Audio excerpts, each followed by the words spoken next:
नमस्कार, आपका स्वागत है। आप देख रहे हैं केबीएन भारत। नमस्कार, केबी न्यूज भारत से मैं जयप्रकाश पांडे। इस समय मैं भारतीय जनता पार्टी के अवध क्षेत्र कार्यालय पर हूं। मेरे साथ हैं अवध क्षेत्र के अध्यक्ष शेष नारायण मिश्र जी। आज मैं सरकार की कुछ कोविड-19 रिगार्डिंग उनकी कार्यनीतियों के, जैसा कि ये सेकेंड वेरिएंट से एक हम इंडिविजुअल चैलेंजिंग से निपट रहे हैं और भारतीय जनता पार्टी द्वारा या हमारी सरकार द्वारा एक सराहनीय और प्रशंसनीय कार्य भी किया गया है। इम्प्लीमेंटेशन अच्छा है, बट कहीं ना कहीं हम ये ऐसा देख रहे हैं कि कुछ ना कुछ कमियां मिल रही हैं। कृपया इस पर आप प्रकाश डालिए।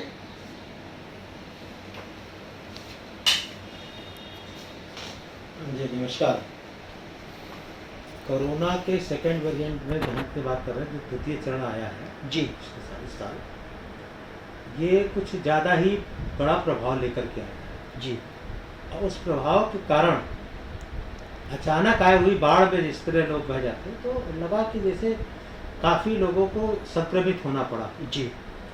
उस संक्रमण को हमने इतनी जल्दी कवर किया है, इतनी जल्दी उसके लिए उपाय किए गए हैं। मेडिसिन हो, ऑक्सीजन हो, बेड हो, टीका हो, हर चीज़। आज जितना टीका हम लगवा रहे हैं जी, शायद वो कहीं कभी नहीं हो सकता है। तो योगी जी की सरकार में आज के इस कोरोना काल में जितना कवर हम लोगों ने किया गया है, ये हमें दुख है कि बहुत से हमारे इस उत्तर प्रदेश के रहने वाले हमारे निवासी, हमारे कार्यकर्ता, हमारे तमाम सांसद, विधायक इस कोरोना के काल में समा गए हैं। लेकिन उसके बाद भी हमने जितनी जल्दी इस पर कवर किया है वो एक प्रशंसनीय कार्य है। प्रशंसा नहीं की जा सकती है, लेकिन एक प्रशंसनीय कार्य है कि जिस तरह हमारे इस विषम परिस्थितियों में परिस्थितियाँ ऐसी हैं जी। हमारी मुख्यमंत्री माननीय योगी जी पॉजिटिव होने के बाद भी जी रोजाना अपने ऑफिसर्स के, अपने लोगों से काम कर रहे थे, बात कर रहे थे। नेगेटिव होने के बाद वो लगातार क्षेत्र में चल रहे हैं। हमें प्रेरणा लेनी चाहिए वैसे व्यक्ति से कि नेगेटिव होने के बाद कोरोना काल में इतने द्रवित हैं कि अपने लोगों के लिए, अपनी जनता के लिए लगातार वो क्षेत्र में भ्रमण कर रहे हैं जी। और हर जगह कोविड हॉस्पिटल खुल रहे हैं, हर जगह टीके लग रहे हैं, हर जगह जांच हो रही है। जितनी जांच उत्तर प्रदेश में हुई है कहीं भी नहीं हुई है, तो जांच भी हो रही है, उनका इलाज भी हो रहा है। दवाइयों पर भी सस्ती हुई हैं। दवाइयों पे जो भ्रष्टाचार हो रहा था, जो लोग जमाखोरी कर रहे थे, उनकी भी अंकुश लगाया गया है जी। दवाइयों के दाम पे अंकुश लगा है जी। तो हम ये कह सकते हैं कि महामारी तो ये तो ईश्वर की देन जी है जी, या किसी और की देन भी है जी। सच्चाई है। जैसे आज अमेरिका ने प्रश्न उठाया और उन्होंने चाइना पे कहा, तो ये किसी न किसी की देन तो जरूर है, चाहे मानवीय देन है चाहे ईश्वरीय देन है। लेकिन इसकी वजह से जितने भी लोग संक्रमित हुए हैं, प्रभावित हुए हैं, उनके उपचार के लिए, उनकी मदद के लिए भारतीय जनता पार्टी की, योगी की सरकार हमेशा आगे रही है और सफल भी रही है जी। और हमारी आपकी यही रणनीति भी रहेगी जी। जैसा कि अभी आप सुन रहे हैं थे अवध क्षेत्र के अध्यक्ष शेष नारायण मिश्र जी को।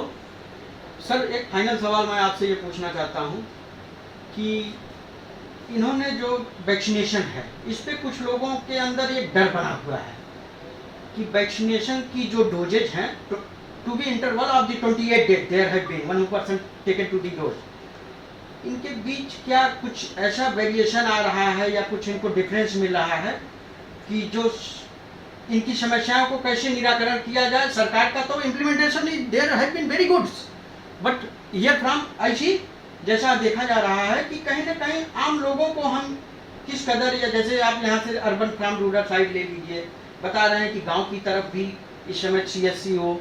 अभी आपने देखा कि जैसा पीडियाट्रिक टीकू का ऑर्गेनाइज किया गया कि बच्चों में भी ये इन्फेक्शन ना फैल पाए। तो सर, इस पर क्या कहना चाहेंगे आप? देखिए, जब कोई नई चीज़ आती है जी, एक तरह का भ्रम आपस में लोगों में फैलता है जी। कोविड का जो टीका है वो जब आया जी, तो लोगों को लगा कि पता नहीं क्या इस टीके से होगा, लेकिन जब धीरे धीरे लोगों को लगने लगा, फायदा भी होने लगा। जैसे मैं हूँ जी, व्यक्तिगत रूप से मुझे 2 टीके लग चुके हैं मैं कोविड पॉजिटिव हूँ जी तो पॉजिटिव था। कोविड पॉजिटिव होते हुए भी मैं बहुत ही बैठे हुए अपने घर पर होम क्वारंटाइन में बैठे हुए मैं अपना काम कर रहा था। वहाँ से मैं अपना पूरा कार्यालय चला रहा था।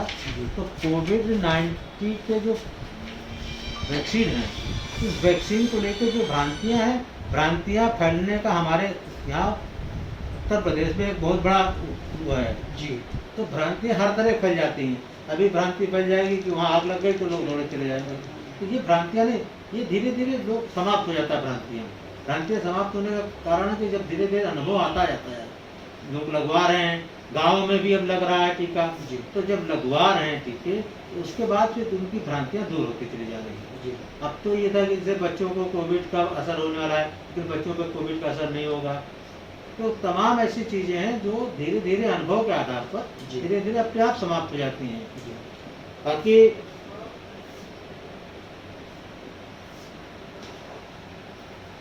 बाकी हमारे कार्यकर्ता या हों, सांसद हों या विधायक जी, हमारे मुख्यमंत्री ने खुद स्वयं निकल करके बाहर आकर के काम कर रहे हैं।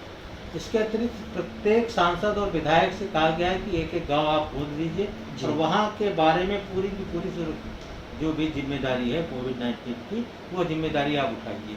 चाहे टीके की हो, चाहे जांच की हो, चाहे दवाइयों की हो। हमने दवाई लगातार बढ़ रही है। दवाइयों का एक पाउच बना करके लगातार हम लोग बाहर नीचे तक लेके जा रहे हैं। हमारे कार्यकर्ता लेके जा रहे हैं, हमारे शक्ति केंद्र के कार्यकर्ता लेके जा रहे हैं। सरकारी अलग से सहायता पहुंच रही है। तो सरकार और भारतीय जनता पार्टी संगठन दोनों मिलकर के कोविड पर नियंत्रण पाने में लगे हुए हैं और ईश्वर की कृपा है कि हम सफल भी हो गए। जी बिल्कुल। जैसा कि अभी आप सुन रहे थे, क्या नाम है, अवध क्षेत्र के हमारे प्रांतीय अध्यक्ष शेष नारायण मिश्र जी को, इन्होंने कहा कि सरकार और हमारी पूरी टीम, कार्यकारिणी परिषद के सारे सदस्य, कार्यकर्ता सब संगठित होकर इस अदृश्य बीमारी से निपटने के लिए कार्यरत हैं और जहां तक होगा मे इट्स बी पॉसिबल्स हैं, now will be fight it this challenge.